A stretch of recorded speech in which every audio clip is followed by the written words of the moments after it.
And we've talked about Dynamesh as a single object before, but what you can do, and what I didn't talk about, is you can actually combine two different objects and turn it into one solid object. What does that mean? So right now, when you're sculpting on this object, if I go into like the clay brush, I can actually sculpt on this other object separately from the big Pac-Man head. And the reason I'm able to do that is because these are actually two separate subtools. If I turn on transparent, you can actually see him hiding out in there. And if I turn on ghost, you can actually see him a little bit better, and you can actually sculpt on him. So that was kind of the thing I was going to bring up, is if you turn off ghost, it won't let you sculpt on the underlying meshes. You can see him, but you can't sculpt on him. If you turn on ghost, you can see him and you can sculpt on him. So it's kind of up to you. So if you want to give Pac-Man a tongue here, if we turn off transparent, we can't really grab it. I mean, clay brush will go and grab it. Standard brush tends not to, or it has a little bit of a harder time. But if you turn on transparent with ghost, you absolutely can. So let's go ahead and give him a tongue here. Put a line right down the middle. So we can do a standard brush to kind of dig that in, then use a clay brush along the sides to kind of dig that out. And one more brush we didn't really talk about was a pinch brush. So if I go into BP for pinch, and when I use this on hard, well, I use it on organic too. You can use the pinch brush, BPI. And if there's a line that is like, you know what, that's a nice line, but I wish it was tighter, just use the pinch brush and kind of bring those two surfaces together. Redynamesh. Now, because the Dynamesh resolution is pretty low, you might lose it. So let's make it a little bit thicker. So here's our big, thick tongue line, and then we're going to use pinch, BPI, to kind of pinch these together. Redynamesh, smooth. There we go. So you can use pinch to your advantage. And you can also use pinch in situations where you want to actually pinch really large objects. So if I want to make these teeth thinner, all I got to do is go around the side and kind of pinch them down.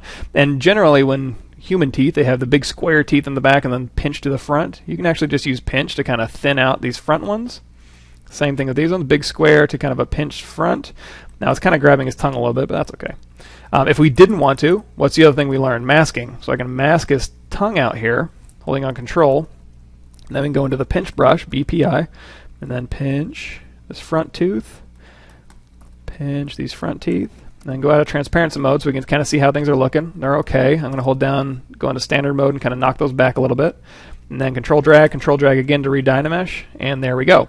However, these are both still separate subtools, which really is fine. In fact, I would say a lot of times use separate subtools in order to kind of work with them. So like when you're doing, let's say a body and you want to put a t-shirt on them or a pair of gloves or something, make a separate subtool for the glove so that you can model the glove separately from the body. That makes a lot of sense. But sometimes you're going to want to kind of combine things together to sculpt on them all together. So if you wanted to sculpt on these teeth and the head together, or the tongue and the head together, because right now if I go in here, I can kind of sculpt this back, but I want to kind of sculpt everything together. What I can do is I can merge these together and then Dynamesh them together. But in order for me to do that, they have to be one subtool. So right now our subtool menu has 3 different subtools. We've got our Pac-Man head, got our Pac-Man teeth, which is actually just a Pac-Man buried inside of him with teeth showing. And then we have our Pac-Man dots. Don't care about the Pac-Man dots right now. All I care about is these top 2. So I want to merge this subtool onto his teeth subtool. If you don't want to get confused, you can actually click this one and go to rename. We can call this one head, and we can click these teeth, and we can call him teeth. Just type that in. So now we have head and teeth. So I want to select the head, go down here to the subtool merge options and choose merge down. It's going to ask you, is it okay to merge or do you want to cancel? And then say, you know what, it's always okay. So go ahead and click that. So now we have head and teeth, all one subtool. Now they are all one subtool, but they're still separate objects. And what I mean by that is I can hold down Control Shift. Well, we haven't talked about that yet, but I can hold down Shift and I can smooth his tongue and his mouth together, but you can still see they're actually separate objects. If I go into polyframe mode, they're actually not different polygroups, but just really quickly I'm going to do an auto groups. There we go. So now you can see that the head and the teeth and the tongue are still separate polygroups because they're actually separate objects. One thing you can do with transpose, if I hit W and I control tap on a polygroup, that will actually mask that entire polygroup all at once. So that's kind of a neat thing to do. So we've isolated this polygroup with masking. So now what I can do is go with my move brush and I can actually go ahead and make changes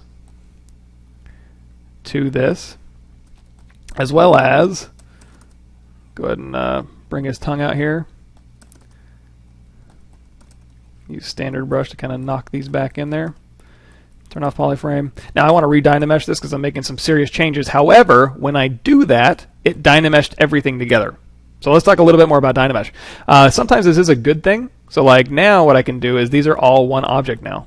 I can hold down shift and it treats them all as one object because it is all one object. Now they're different polygroups, and we'll get the polygroups in a bit, but you can see that all of this is all stitched together.